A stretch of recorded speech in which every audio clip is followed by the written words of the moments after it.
नमस्ते। मैं डॉक्टर मीनाक्षी उपाध्याय तिवारी आप सबका अपने YouTube चैनल ज्ञानपथ में स्वागत करती हूँ। फ्रेंड्स, नीति शतक श्लोक श्रृंखला में आज हम चर्चा करेंगे नीति शतकम के चौथे श्लोक की। ये जो नीति शतकम का चौथा श्लोक है, ये तीसरे श्लोक की ही कंटिन्यूटी है, क्योंकि तीसरे श्लोक में हमने ये पढ़ा था कि जो बिल्कुल अज्ञानी है, जिसे किसी चीज़ का ज्ञान नहीं है, उसकी थोड़ी सी प्रशंसा करें, उसका चित्त प्रसन्न हो जाएगा। और जो बहुत बड़ा विद्वान है, उसकी भी थोड़ी सी प्रशंसा करें तो भी प्रसन्न हो जाएगा। लेकिन जो अज्ञानी तो है, लेकिन इधर उधर से थोड़ा सा ज्ञान उसने एकत्र किया है, लेकिन वो मूर्ख है, उसे तो ब्रह्मा भी प्रसन्न नहीं कर सकते।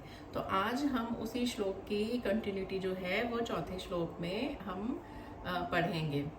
फ्रेंड्स, क्या संस्कृत के श्लोक आज के समय में भी उतने प्रैक्टिकल हैं जितने वो पहले के समय में हुआ करते थे? बिल्कुल जी हाँ। देखिए, ये जो भर्तृहरि के श्लोक हैं, भर्तृहरि ने राजा के रूप में, एक प्रेमी के रूप में और एक तपस्वी के रूप में जो भी अनुभव इकट्ठे किए थे, उन्होंने शतक त्रयी के रूप में समाज को एक उपहार प्रदान किया।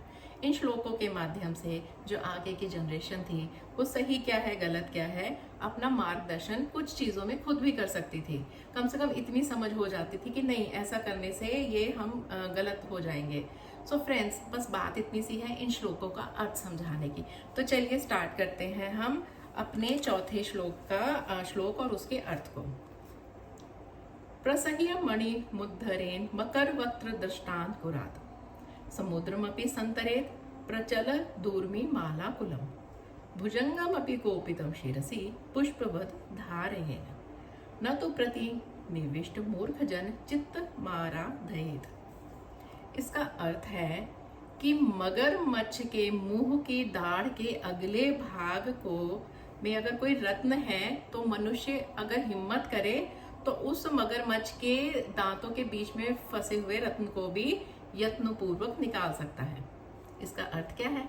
कहने का मतलब है कि मनुष्य कठिन से कठिन काम भी कर सकता है, क्योंकि मगरमच्छ के पास जाना तो खुद खतरे से खाली नहीं है।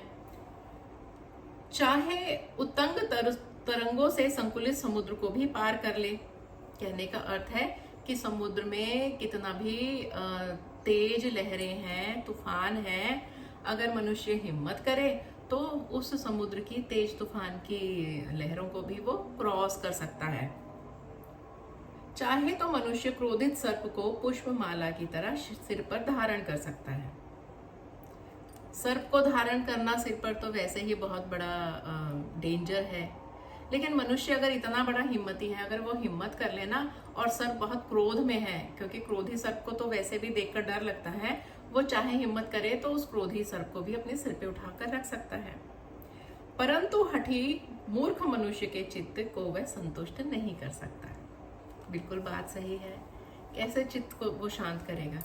जब ब्रह्मा भी ऊपर से उतरकर स्वयं ऐसे व्यक्ति के चित्त को शांत नहीं कर सकते हैं, तो एक साधारण मनुष्य की तो कोई औकात ही नहीं होती है कि वो किसी हठी और मूर्ख मनुष्य के चित्त को शांत कर ले।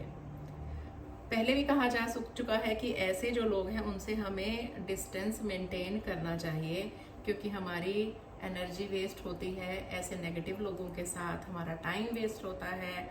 और अगर इतना ही आपके पास टाइम और एनर्जी है तो किसी पॉजिटिव काम में लगाइए ना। इस श्लोक का कहने का अर्थ है कि मगरमच्छ वैसे ही इतना डेंजरस एनिमल है, अगर मनुष्य के अंदर इतनी हिम्मत है तो उसके मुख के दाढ़ में जो फंसा हुआ रत्न है उसको भी वो ग्रहण कर सकता है, छीन सकता है।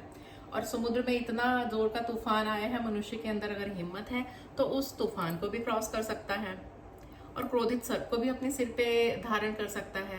लेकिन किसी मूर्ख मनुष्य के पीछे अगर इंसान इतना अच्छा काम कर सकता है, इतनी इसमें एनर्जी है कि ऐसे खतरनाक काम कर सकता है, तो वो अपने जो एनर्जी है ऐसे मूर्ख लोगों को प्रसन्न करने में क्यों वेस्ट कर रहा है? ये तो उस मनुष्य की ही मूर्खता होगी ना। सो कहने का तात्पर्य है कि अपने टाइम को अच्छी पॉजिटिव चीज़ों की तरफ यूज़ करें, और इधर उधर की ना तो बातें सुनकर अपना टाइम वेस्ट करें, केवल अपने ध्येय की तरफ, अपने लक्ष्य की तरफ आगे बढ़े। सो फ्रेंड्स, ये था हमारा नीति शतकम का चौथा श्लोक। हम फिर मिलेंगे, इसके अगले श्लोक के बारे में चर्चा करेंगे। लेकिन हाँ, मेरा YouTube चैनल ज्ञानपथ लाइक करिए, सब्सक्राइब करिए, कमेंट ज़रूर लिखिए और शेयर ज़रूर करिए। हम फिर मिलेंगे नए श्लोक में, नए चर्चा करेंगे। जय श्री कृष्ण। राधे राधे।